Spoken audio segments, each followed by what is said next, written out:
কি চলছে বাংলাদেশে? কেন গ্রেপ্তার করা হলো একমাত্র বাংলাদেশের রাম মন্দির প্রতিষ্ঠাতাকে? তবে কি এর পিছনে বাংলাদেশের এক মৌলবাদী মনোভাবাপন্ন মানসিকতা দায়ী? আজ আমাদের এই প্রতিবেদনে সব খোলসা করে দেব। তাই আপনাদের কাছে অনুরোধ, আমাদের আজকের এই প্রতিবেদনটি শেষ পর্যন্ত দেখুন। বুঝতে পারবেন বাংলাদেশের দিনের আলোর মধ্যে কিভাবে সনাতনী হিন্দুদের শেষ করার চরম চক্রান্ত চলছে। বাংলাদেশে আর্থিক দুর্নীতির অভিযোগে তরুণী দাসকে গ্রেপ্তার করেছে বাংলাদেশের ক্রিমিনাল ইনভেস্টিগেশন ডিপার্টমেন্ট। মূলত তার বিরুদ্ধে 9 কোটি 35 লক্ষ মানি লন্ডারিং এর অভিযোগ উঠেছে। বাংলাদেশ হিন্দু বুদ্ধিস্ট খ্রিস্টান ইউনিটি কাউন্সিলের সাধারণ সম্পাদক মনীন্দ্র কুমার নাথ গ্রেপ্তারের এই খবর নিশ্চিত করেছেন। তিনি বলেন, আমি গাইবান্ধার পুলিশ সুপারের সঙ্গে কথা বলেছি। পুলিশ সুপার আমাকে জানিয়েছেন যে হরিদাস চন্দ্র তরুণী দাসকে গ্রেপ্তার করা হয়েছে। আমি তার কাছে গ্রেপ্তারের পিছনে কি অভিযোগ রয়েছে জানতে চাইলে তিনি আমাকে বলেছেন, আর্থিক দুর্নীতির অভিযোগে এই উদ্যোক্তাকে ঢাকার উত্তরা থেকে গ্রেপ্তার করা হয়েছে।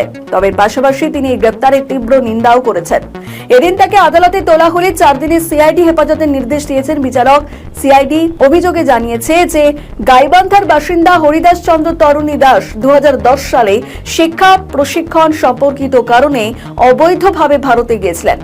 তারাও আরো দাবি করেছেন যে 2019 সালে তিনি আবার ইসলাম ধর্ম গ্রহণ করেন। পাশাপাশি বাংলাদেশের তদন্তকারী সংস্থার আরো দাবি, হরিদাস চন্দ্র তরুণী দাস তার প্রতি বিশ্বাসযোগ্যতা গড়ে তোলার জন্য পূর্বতন প্রধানমন্ত্রী শেখ হাসিনার আধিকারিক হিসেবে নিজেকে পরিচয় দিতেন বলেও অভিযোগ।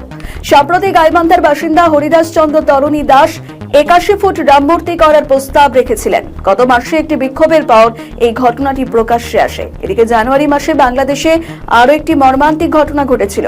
25 বছর বয়সী এক যুবক অগ্নিদগ্ধ হয়ে প্রাণ হারিয়েছিল।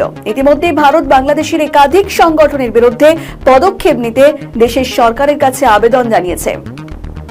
সেখানে বলা হয়েছে, বাংলাদেশে হিন্দু দেবদেবীর অবমাননা করা হচ্ছে।